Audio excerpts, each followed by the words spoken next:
Les enfants, alors on se retrouve pour la mission du jour qui est je fais de la géométrie en découvrant les constellations. Les constellations, ce sont des groupes d'étoiles auxquels on a donné des noms. Alors, pour faire cette activité, il vous fera déjà dans un premier temps des pics. Alors, soit des pics à brochette ou bien des cure-dents. Moi, je vous conseille plutôt les cure-dents pour cette activité-là. Il vous faudra également de la pâte à modeler que nous avons fabriquée dans la vidéo précédente ou bien de la pâte à sel. Et bien évidemment, si vous avez déjà de la pâte à modeler toute près de chez vous, c'est parfait. Si jamais vous n'avez pas de pic, on peut imaginer que vous fassiez cette activité avec des Mikado ou bien même des crayons de couleur. Voilà. Dans un premier temps, Lou va vous faire réviser les formes géométriques et c'est vous qui allez devoir les réaliser. Donc, Lou a été pris en photo et vous voyez, vous allez devoir reproduire les formes que vous voyez sur les photos. Donc, le carré, le cercle, le losange, le rectangle, le triangle. Voilà. Donc ça, c'est la première partie. Dans la deuxième partie, vous allez devoir, et ça c'est un travail de grand, reproduire des constellations. Donc les constellations, on imagine, il y a plein d'étoiles différentes dans le ciel.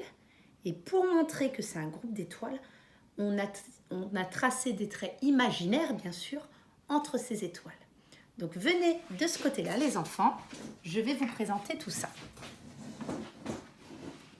Alors, je vais bien entendu vous laisser les fiches sur Classroom. Donc là, vous avez la constellation de la Grande Ourse. Donc, j'ai pris de la pâte à modeler qui représente les étoiles dans le ciel. Et là, j'ai utilisé les cure-dents pour montrer les traits imaginaires. Par contre, dans le ciel, on les voit, ces étoiles.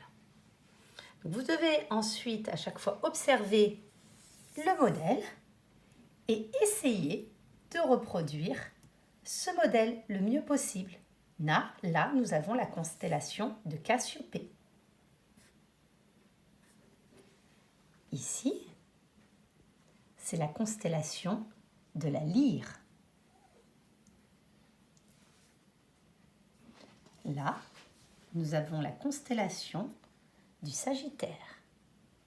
Alors, ce qui est intéressant, avant de commencer le travail, à chaque fois, c'est de compter le nombre d'étoiles, donc le nombre de petites boules que vous allez devoir faire pour représenter la constellation.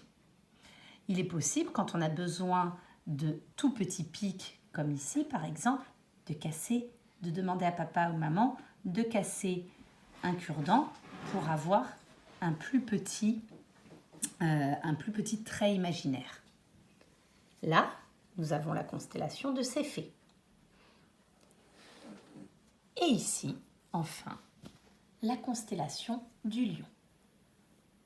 Donc, je vous laisse vous entraîner à essayer de représenter une ou plusieurs de ces constellations. J'enverrai également sur Classroom des photos d'images du ciel pour que vous puissiez voir ce que ça donne en réalité.